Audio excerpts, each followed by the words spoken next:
ವ್ಯತೆಗಳ ಕಳೆಯುವ ಕತೆಗಾರ, ನಿನ್ನ ಕಲೆಗೆ ಯಾವುದು ಭಾರ, ಆವುದು ವಿಸ್ತರ ಯಾವುದು ದುಸ್ತರ, ನಿನಗೆಲೆ ಹರ್ಷದ ಹರಿಕಾರ, ನಿನಗೆಲೆ ಹರ್ಷದ ಹರಿಕಾರ.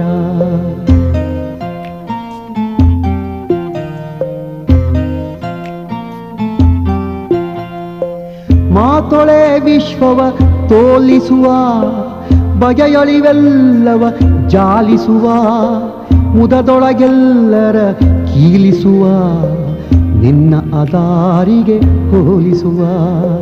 ವ್ಯತೆಗಳ ಕಳೆಯುವ ಕತೆಗಾರ, ನಿನ್ನ ಕಲೆಗೆ ಯಾವುದು ಭಾರ, ನಿನ್ನ ಕಲೆಗೆ ಯಾವುದು ಭಾರ, ನಿನ್ನ ಕಲೆಗೆ ಯಾವುದು ಭಾರ.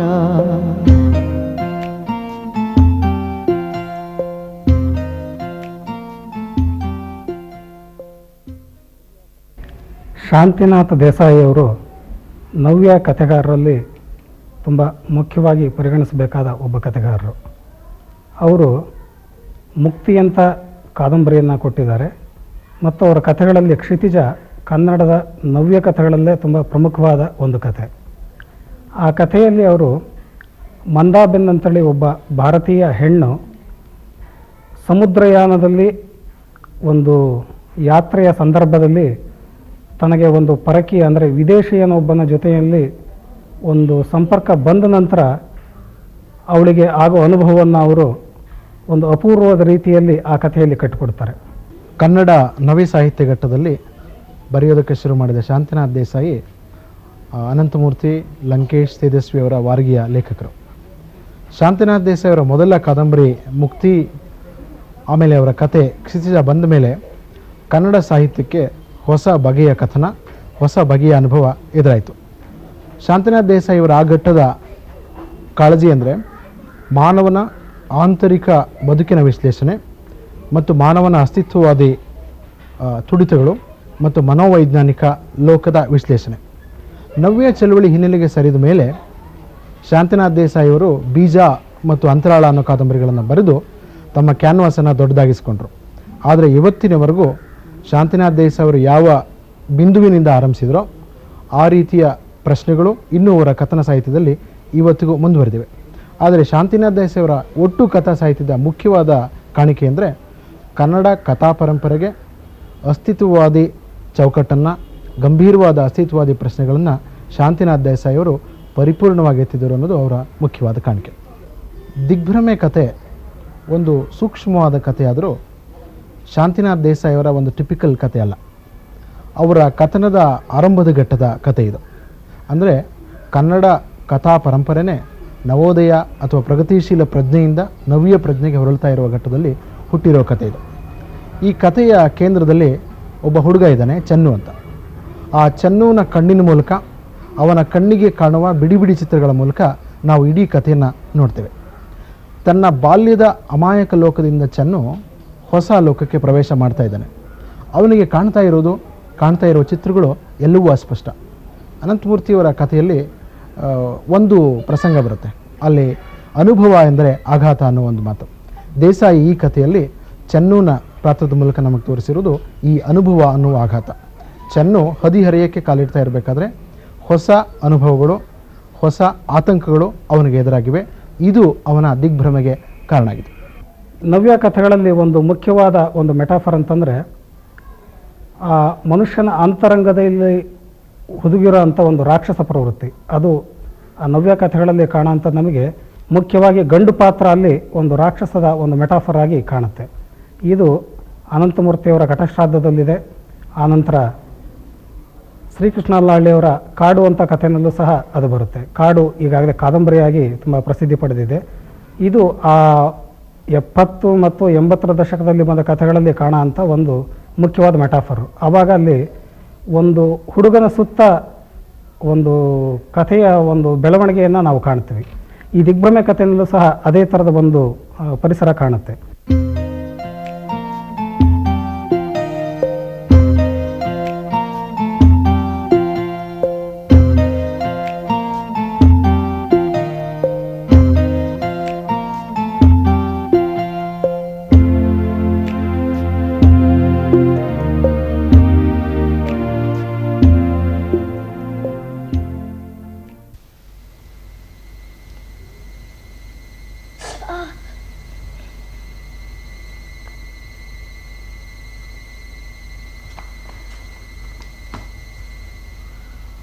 ಆ ಭಟ್ರ ಬಾಳ್ಯ, ಪ್ರಭು, ಪಾಂಡ್ಯ ಅವರೆಲ್ಲ ಎಷ್ಟು ಲಕ್ಕಿ.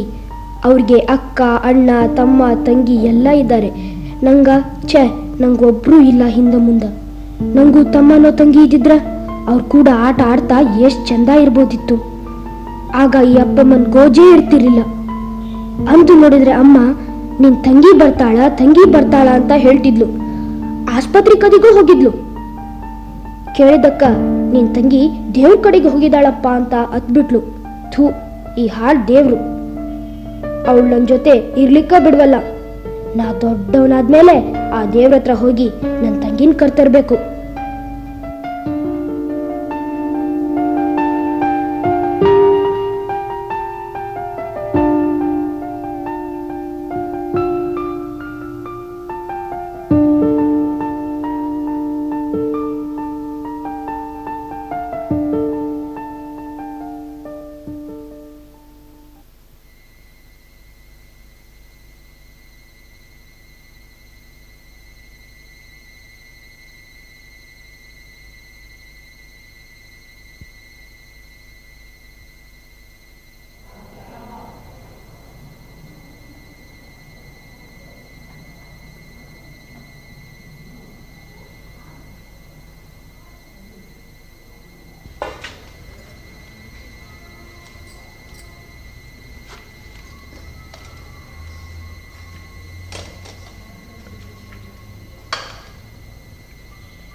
ಇತ್ತಿತ್ಲಾಗ ನೀವು ಅಲ್ಲಿಗೆ ಹೋಗೋದು ಭಾಳ ಆಗೈತೆ ಅಂತೀನಿ. ಊರಿಗೆಲ್ಲ ಗೊತ್ತಾಗದ. ಮೊನ್ನೆ ಹುಲ್ಲಿನ ಮನೆ ಶಂಕ್ರಿ ಹಾಲು ಹಾಕಕ್ಕೆ ಹೋದಾಗ ನೀವೇನೋ ಸಾಕು ಬಿಡು, ನಿಂದು ಏನಾದರೂ ಒಂದು ಇದ್ದದ್ದೆ ಅಲ್ಲ. ಹಂಗೆ ಸ್ವಲ್ಪ ಮಾತಾಡಿದ್ರೆ ನಗಚಾಟಿಕೆ ಮಾಡಿದ್ರೆ ತಪ್ಪೇನದ ಹೇಳು. ಇಷ್ಟಕ್ಕೂ ನಾ ಈಗ ಹೋಗ್ತಾ ಇಲ್ಲಲ್ಲ ಈಗ. ಬಾಬಾ, ನಿಮ್ಮ ನಚ್ಚಾಟಿಕೆನಾ? ನನಗೆ ಗೊತ್ತಿಲ್ವೇ ನಿಮ್ಮ ನಚ್ಚಾಟಿಕೆ ರೀತಿ. ಅದನ್ನು ಹೋಗಿ ಯಾವ್ದಾನ ಒಂದು ಕೂಸಿನ ಮುಂದೆ ಹೇಳ್ರಿ. ಅದಕ್ಕೇನು ಮದುವೆ ಇಲ್ದ ಕೂತೈತೆ. ಗಂಡಸ ಅಂದ್ರೆ ಆ ಅಂತ ಬಾಯಿ ಬಿಡ್ಕೊಂಡು ನೋಡ್ತದೆ. ಸೊಟ್ಟು ಮಾರಿ ಮೂಳಿ. ರೂಪ ಒಂದು ಚಲೋ ಐತಿ, ಗುಣ ನಿಮ್ಗಾದ್ರೂ ಬುದ್ಧಿ ಬರ್ಬಾರ್ದೇನು? ನೀವ್ಯಾಕೆ ಅವಳ ಜೊತೆ ನಾಚಿಕೆ ಮಾನ ಮರ್ಯಾದೆ ಬಿಟ್ಟು ಬಾಯಿ ಮುಚ್ಚ ಹೊಲಸು ಮೂಳಿ. ಎಲ್ಲತ್ತೇನಾದ್ರೂ ಒಂದು ಬಡಬಡಿಸ್ಬೇಡ ಹುಚ್ಚು ಸಾರ. ಬಾಯಿ ಮುಚ್ಚಕ್ಕೆ ಬೀದಿ ಮೇಲೆ ಬಿದ್ದ ಹೆಣ್ಣೆ ನಾನು. ನಿಮ್ ಕೈ ಹಿಡ್ದಾಕಿ ನಿಮ್ ಹೆಂಡತಿ ನಾನು.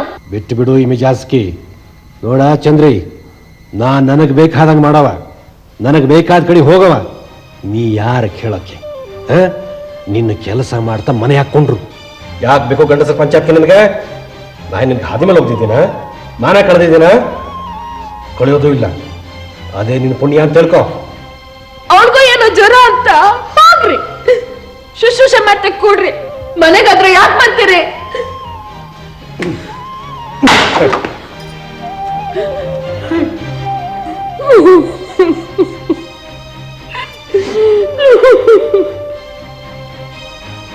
ಹೋಗ ಅಭ್ಯಾಸ ಮಾಡಿ ಹೋಗ. ಏನ್ ಹಾಗೆ ನುಂಗೋನಾಗಿ ನೋಡ್ತಿ? ಅವನ್ನ ನಾನು ಏನು ಕೊಲ್ಲೋದಿಲ್ಲ ಬಿಡು.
ಅಭ್ಯಾಸ ಮಾಡ್ಬಿಟ್ಟು ಇಲ್ಲೇ ನೋಡ್ತಾನೆ ಮಂಗೆ ನಡೆಯೋರೆ.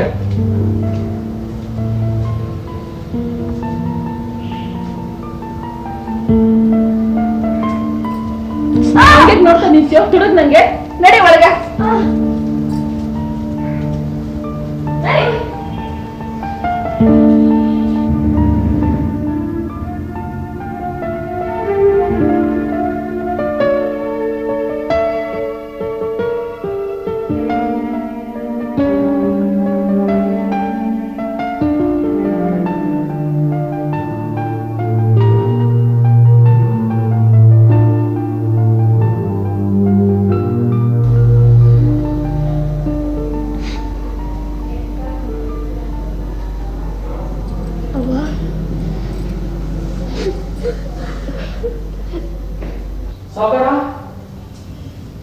ಸಾವುಕಾರ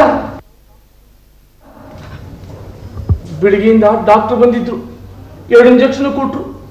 ಜ್ವರ ಇನ್ನೂ ಇಳಿವಲ್ದು. ಏನಂತಾರ ಡಾಕ್ಟ್ರು? ಅವನಿಗೂ ತಿಳಿವಲ್ದು. ಜ್ವರ ಏನಂತ ನಾಳೆ ಹೇಳ್ತಾನಂತೆ. ಕುಂದ ಹೀಗೆ ಒಮ್ಮಿಂದೊಮ್ಮೆಗೆ ಸಿಕ್ಕಾಗಿ ಮನ್ಯಾಗ ಭಾಳ ತ್ರಾಸಾಗಿರ್ಬೇಕಲ್ಲ.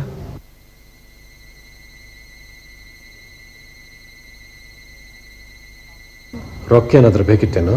ಬೇಡ, ಆಕಿ ಗುಣ ಆದ್ರೆ ಸಾಕು. ನಡಿ, ನಾನು ಬರ್ತೀನಿ. ಪ್ಯಾಟೆ ಡಾಕ್ಟರ್ನ ಕರ್ಸೋ ವ್ಯವಸ್ಥೆ ಮಾಡು.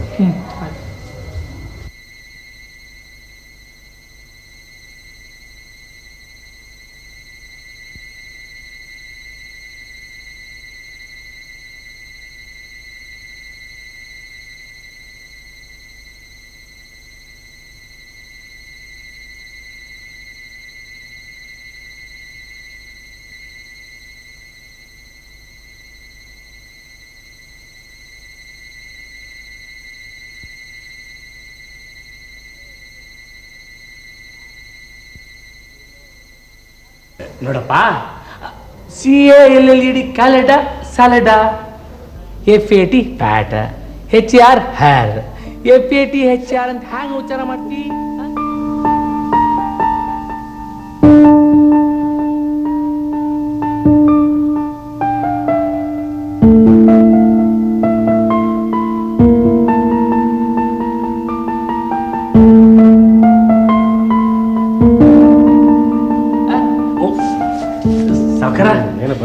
₹10 ಕೊಡ, ಬಹಳ ಬರ್ಕತ್ತಾಗೈತಿ. ಶುರು ಮಾಡಿದೆ ನಿನ್ನ ಗಾನ. 5 ಕೊಡು 10 ಕೊಡು ಅಂತ. ನಿನಗೆ ದಿನ ಕೊಡ್ಲಿಕ್ಕೆ ನಾನೇನು ರೊಕ್ಕದ ಗಿಡ ಹಚ್ಚಿನೇನು ಮನೆಯಾಗ? ಹಳೆ ಬಾಕಿ ಎಲ್ಲ ಚುಕ್ತಾ ಮಾಡು, ಆಮೇಲೆ ಕೊಡ್ತೀನಿ. ಈ ಕೊಟ್ಟಿದ್ದು ಹಿಂದ್ ಕೊಟ್ಟಿದ್ದು ಸೇರ್ಸ್ಕೊಪ್ಪ. ಆಗ ಈ ಕೊಟ್ಟಿದ್ದು ಹಿಂದ್ ಕೊಟ್ಟಿದ್ದು ಸೇರಿಸಿ ಒಟ್ಟಾರ ಕೊಡ್ತೀನಿ. ಭಾಳ ಬೆರಕಿ ಇದೆ ನೋಡಿ ನೀನು. ಒಟ್ಟಾರೆ ಏನಾರ ಒಂದು ಹೇಳರಿಂದ ವಸೂಲ್ ಮಾಡ್ತಿ. ಯಾವ ಜನ್ಮದಾಗ ಪಾಲ್ದಾರನಾಗಿದ್ದೀವಿ ನೀನು ನನಗೆ, ಈ ಜನ್ಮದಾಗ ವಸೂಲ್ ಮಾಡ್ತಿದ್ದಿ. ಆದ್ರೆ ಇದೇ ಕಡಿ ನಿನ್ನ ಹಳೆ ಬಾಕಿ ಎಲ್ಲ ಚುಕ್ತ ಆದ್ಮೇಲೆ ಮತ್ತೆ ಕೊಡೋದು ತಿಳಿತಲ್ಲ. ಅಷ್ಟು ತಿಳಿದೇನ್ರಿ ಸಾಕಾರ, ನಾ ಹೊಕ್ಕಿನಿ. ಈ ಜನ್ಮದಾಗ ಸುಧಾರಿಸೋಲ್ಲ.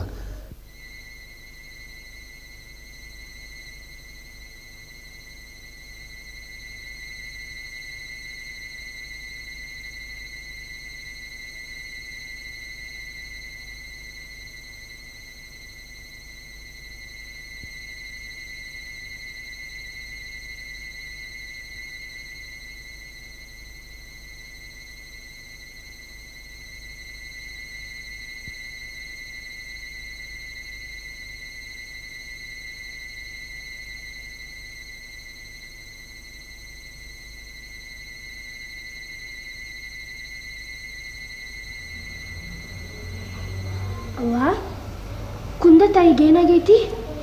Doctor 2 injection ಕೊಟ್ಟಾರಂತ. 2 ಏನಾಗೈತ ಏನೋ ಮಣ್ಣು. ನನಗ್ಯಾಕಿಲ್ಲದು ಸಾಬ್ರಿ, ನೀ ಅಭ್ಯಾಸ ಮಾಡ್ಕೋ ಹೋಗು. ಅವ್ವ ನಿಮ್ಗೇನಾದ್ರೂ ತಿನ್ಲಿಕ್ಕೆ ಕೊಡವ? ನೀ ಅದ್ರ ಸಲುವಾಗಿ ಬಂದೇನು ನಂಗೆ ಗೊತ್ತು. ಈಗ ಅಭ್ಯಾಸ ಮಾಡಿ ಮಲಕ್ಕೋ, ನಾಳೆ ಬೆಳಿಗ್ಗೆ ಏನಾದರೂ ಮಾಡ್ಕೊಡ್ತೀನಿ. ಇಂದು ನಂಗೆ ತಲೆ ನೋಯ್ಲಿಕ್ಕೆ ಹತ್ತಿದೆ.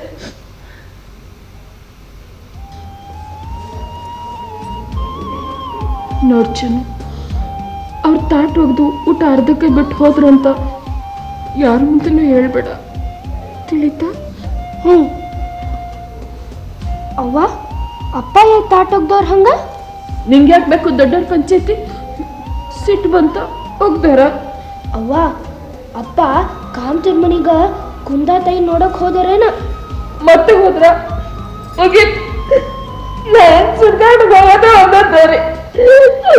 ಅವ್ವ ಅಳ್ಬೇಡವ್ವ, ಅವ್ವ ಅಳ್ಬೇಡವ್ವ. ನಡಿ, ನಿಮ್ಮ ಅಕ್ಕ ನಡಿ, ಸುಮ್ಮನೆ ನಾನು ಹಿಂಗೆ ಹಾಸಿಗೆ ಹಾಸ್ಕೊತೀನಿ.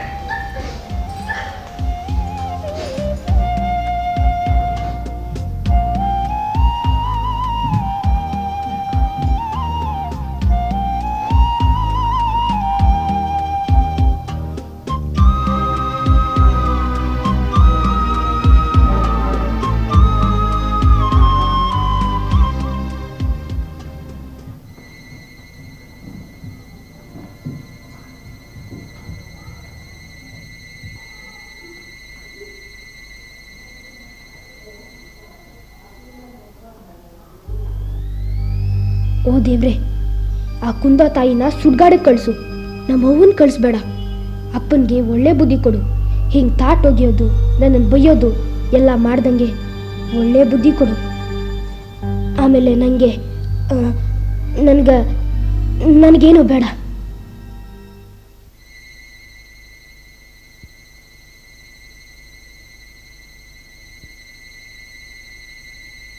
ಸುಡ್ಗಾಡ್ಗಂದ್ರೆ ಸತ್ತು ಹೋಗೋದು ಅಂತ ಆ ಶಂಕರ ಹೇಳ್ತಿದ್ದ. ಬೇಡ, ಆ ಕುಂದ ತಾಯಿನ ಸುಡ್ಗಾಡಿಗೆ ಒಯ್ಬೇಡ. ಅವಳ ಜ್ವರ ಎಲ್ಲ ವಾಸಿ ಆದ್ಮೇಲೆ ಅವಳನ್ನ ದೂರ ದೂರ ಅಂದರೆ ದೂರ ನಮ್ಮ ಶಾಲೆ ಪುಸ್ತಕದಾಗ ಐತಲ್ಲ, ಮುಂಬೈಗೆ ಒಯ್ದ್ಬಿಡು. ಅಲ್ಲಿ ಅವಳ್ಗ ಒಂದು ಲಗ್ನ ಮಾಡಿಬಿಡು. ಆಗ ಅವಳು ನಮ್ಮಪ್ಪನ ತಂಟಿಗೆ ಬರೋದಿಲ್ಲ.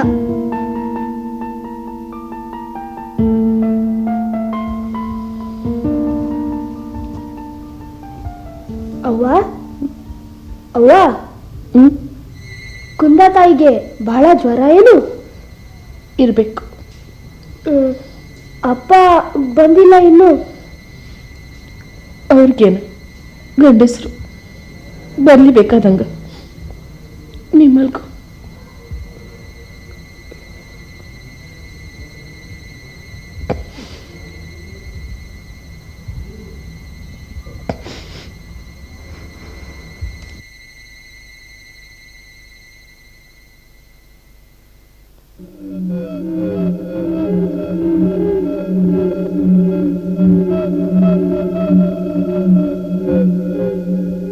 ಚಂದ್ರಿ, ಚಂದ್ರಿ,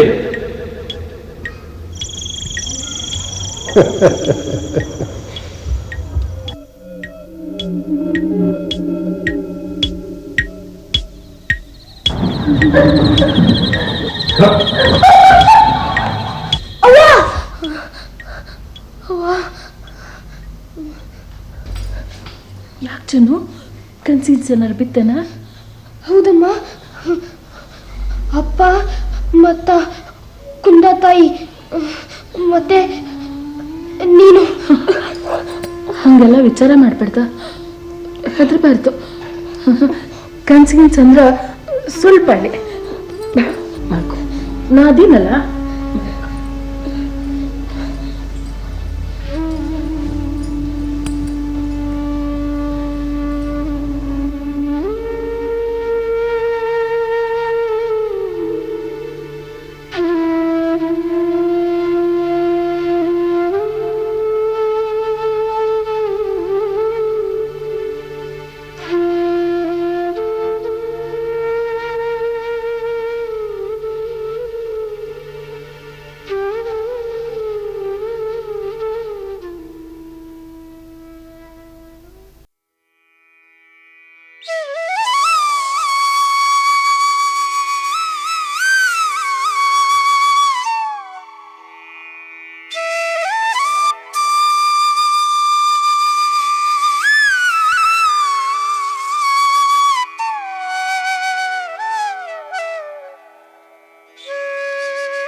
ಅವ್ವ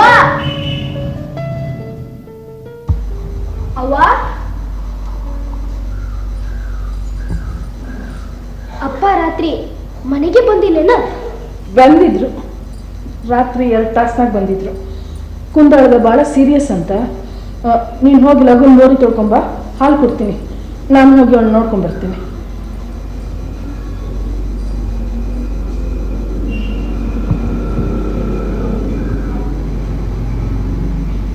ಚಲೋ ಜಗ್ಗು ಬಂದ ನೋಡ. ಜಗ್ಗು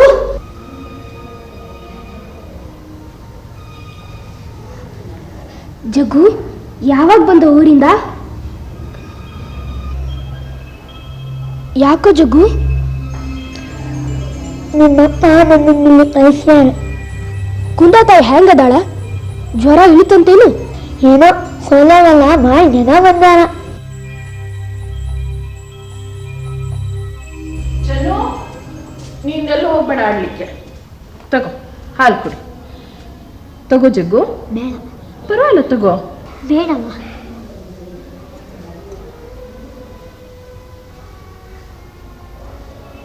ಏನಾಯ್ತು? ಹೋಗ್ಬಿಟ್ಲು. ಅಯ್ಯೋ ಪಾಪ. ನನಗೆ ಗೊತ್ತಿತ್ತು ಹೋಗ್ತಾಳಂತೆ. ಡಾಕ್ಟ್ರಿಗೆ ತಿಳಿಲಿಲ್ಲ ಎಂಥ ಜ್ವರ ಅಂತ. ಅವ್ರು ಯಾವ ಇಂಜೆಕ್ಷನ್ನು ನಾಟಲಿಲ್ಲ. ಜ್ವರ ನೋಡಿದ್ರೆ 4, 4.5, 5. ಆದ್ರೆ ಒಮ್ಮೆ ಇಳಿಲಿಕ್ಕೆ ಹತ್ತದ ಮೇಲೆ ಬಹಳ ಗಾಳಿ ಹಿಡಿಲಿಲ್ಲ. ಎಂಥ ಬಂಗಾರದಂತ ಹುಡುಗಿ, ಇನ್ನು ಹರಿದ ದಿನ ಸಂಸಾರದಾಗಿಂದ ಹೆಂಗೆ ಏಕಾಏಕಿ ಎದ್ದು ಹೋಗೋದಂದ್ರ ದೈವ ನಶೀಬ. ರಾತ್ರಿನ ನಾವು ಹೋಗಿ ನೋಡಿ ಬಂದಿದ್ರೆ ಚಲೋ ಇಟ್ಟೇನೋ. ಏ ಅಳತಿ ಯಾಕ? ಆದದ್ದೆಲ್ಲ ಒಳ್ಳೇದಾತು. ಆ ಕಾಮತ್ತಿನ ಅವಳು ಲಗ್ನ ಮಾಡ್ತಿದ್ನ, ಹಿಂಗೆ ನೆಟ್ಗಾತು. ಲಘುವನ್ ಪಾರಾದ್ಲು.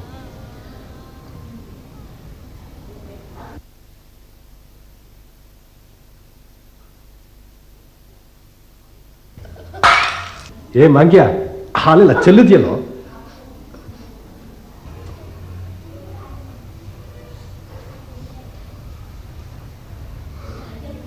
ಓ ದೇವ್ರೆ, ಆ ಕುಂದ ತಾಯಿನ ಸುಳ್ಗಾಡಕ್ಕೆ ಕಳ್ಸು.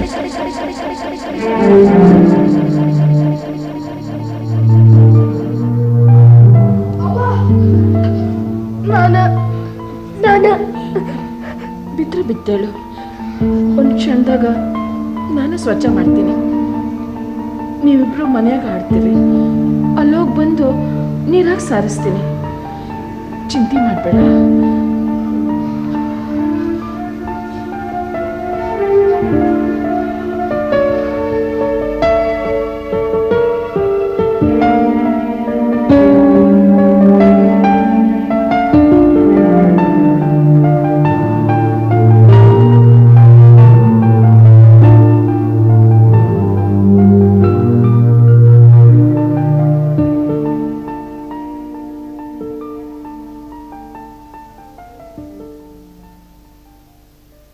ಇಲ್ಲಿ ನಾವು ಈ ಕಥೆಯಲ್ಲಿ ನೋಡಬೇಕಾಗಿರೋದು ಅಂತಂದರೆ, ಈ ಚನ್ನನ ಪಾತ್ರ ಅಂದರೆ ಈ ಹುಡುಗನ ಪಾತ್ರದಲ್ಲಿ ಮುಗ್ಧತೆ ಅನ್ನೋದು ಇಡೀ ಕಥೆಯ ಉದ್ದಕ್ಕೂ ಬರ್ತಾ ಹೋಗುತ್ತೆ. ಅದರಿಂದನೇ ಈ ಕಥೆಯಲ್ಲಿ ಎಲ್ಲೂ ಅವನು ನೇರವಾಗಿ ಅವನು ತನ್ನ ಪ್ರತಿಕ್ರಿಯೆಯನ್ನು ತೋರಿಸೋದಿಲ್ಲ. ಎಲ್ಲದಕ್ಕೂ ಸಹ ಅವನು ತನ್ನ ಮುಕ್ತವಾದ ಒಂದು ಕಣ್ಣನ್ನು ತೆರೆದುಬಿಟ್ಟು ಆ ಸಂದರ್ಭ ಹೇಗೆ ಬೆಳೀತಾ ಇದೆ ಅಂತೇಳಿ ತಾನು ನೋಡ್ತಾನೆ.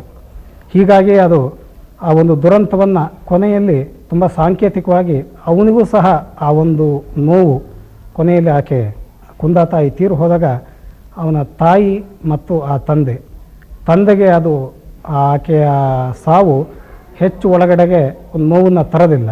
ಅದು ಅವನು ಅದರಲ್ಲಿ ಭಾಗಿಯಾಗಿದ್ದರೂ ಸಹ ಅದರಿಂದ ಅವನು ನಾನು ಪಾರಾದೆ ಅನ್ನೋ ಒಂದು ಇದನ್ನು ತೋರಿಸುತ್ತೆ ಈ ಕಥೆಯಲ್ಲಿ. ಆದರೆ ಇವನಿಗೆ ಅದು ಒಬ್ಬ ಹುಡುಗನಿಗೆ ಆ ನೋವನ್ನು ಫೀಲ್ ಮಾಡುತ್ತೆ.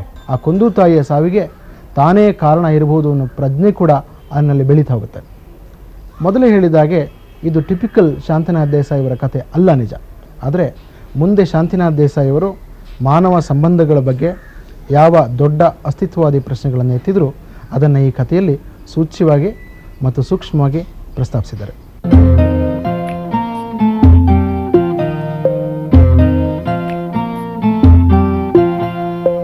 ಮಾತೊಳೆ ವಿಶ್ವವ ತೋಲಿಸುವ ಬಗೆಯೊಳಿವೆಲ್ಲವ ಜಾಲಿಸುವ ಮುದದೊಳಗೆಲ್ಲರ ಕೀಲಿಸುವ ನಿನ್ನ ಅದಾರಿಗೆ ಹೋಲಿಸುವ ವ್ಯತೆಗಳ ಕಳೆಯುವ ಕತೆಗಾರ ನಿನ್ನ ಕಲೆಗೆ ಯಾವುದು ಭಾರ ನಿನ್ನ ಕಲೆಗೆ ಯಾವುದು ಭಾರ ನಿನ್ನ ಕಲೆಗೆ ಯಾವುದು ಭಾರ